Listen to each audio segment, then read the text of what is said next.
اور نہ ختم ہونے والی نعمتوں کا، جنت میں نبی کی رفاقت کا، اعلیٰ جنت میں نبی کی رفاقت کا سوال ہو کر بیٹھے ہو، تو ممکن ہے یہ آیت رحمت پر سے گزرتے ہوئے انہوں نے اللہ سے دعا کی ہو۔ بظاہر یہی لگ رہا ہے زیادہ۔ نماز میں دو مقامات ایسے ہیں جہاں دعا کی جائے تو قبول ہوتی ہے، ایک سجدے میں اور ایک تشہد میں۔ نماز کے علاوہ سنگل سجدہ کر کے دعا کرنا نبی سے ثابت نہیں ہے۔ صرف کوئی آدمی سنگل سجدہ کر کے دعا کرتا ہے تو اس کی کوئی دلیل کتاب و سنت میں موجود نہیں ہے، نہ سلف میں اس بات کا کوئی ثبوت تھا۔ آپ کو دعا کرنا ہے تو فرض یا نفل نماز کے سجدوں میں ہی، کوئی سنگل سجدہ کر کے دعا کر رہا ہے تو اس کی کوئی دلیل کتاب و سنت میں نہیں ہے۔ نہیں ہے، آپ جو عربی زبان میں دعا کرنے پر قادر ہے وہ عربی میں ہی کرے گا، جو قادر نہیں ہے تو وہ دوسری زبانوں میں بھی کر سکتا ہے۔ قادر والا نہیں کر سکتا، غیر قادر کر سکتا ہے، ٹھیک ہے اردو میں بھی کر لیں کبھی ضرورت پڑی تو۔ بہتر یہ ہے کہ آپ جامع دعائیں یاد کر لیں جس میں کر سکتے ہیں، انشاءاللہ گنجائش ہے۔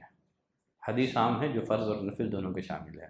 سجدے شکر میں یہ حادثہ ہوا، حادثہ بچ گئے، خوشخبری کے اخبار، یہ اخبار سنی تو سجدے میں گر کے جو ہے اللہ سے شکریہ ادا کرنا، وہ سجدہ شکر سنگل سجدہ وہی سجدہ شکر ثابت ہے۔ سجدہ تلاوہ کر سکتے ہیں آپ، یہ دعا کے لیے سجدے میں جا کر کے دعا کرنا یہ نہیں ہے، اور اس کے لیے آپ ہاتھ اٹھا کر کے دعا کریں، اس کی فضیلت ہے۔ ان اللہ حی کریم یستحی من العبد، اللہ تعالیٰ بڑا نوازنے والا حیادار ہے، اللہ کو شرم آتی ہے جب اس کا بندہ اپنے دونوں ہاتھوں کو بلند کر کے دعا کرے، اس کے ہاتھوں کو خالی لوٹا دے۔ اللہ کو بندے کے خالی ہاتھوں کو خالی لوٹانے سے اللہ شرم محسوس کرتا ہے، تو ہاتھوں کو بلند کر کے دعا کریں۔ تو وہاں سجدے میں کیوں کرتے ہیں؟ عام حالت میں ہاتھ اٹھا کر کے دعا کرنا یہی مستحب ہے۔ ہاں نماز میں سجدے میں اور تشہد میں کر سکتے ہیں، فرض میں بھی کر سکتے ہیں۔ اولا یہ ہے کہ فرض میں عربی میں کریں اور نفل میں اردو میں بھی کر لیں، لیکن کوئی فرض میں بھی اردو میں بھی کر لے تو اس کی بھی گنجائش ہے۔ عادت نہ بنائیں، کبھی ایمرجنسی میں کسی خاص ضرورت کے تحت بہتر یہ ہے کہ عربی کے کچھ جامع ترین دعائیں یاد کر لیں اور انہی کے ذریعے سے اللہ سے سوال اور دعا کریں۔ السلام علیکم ورحمۃ اللہ۔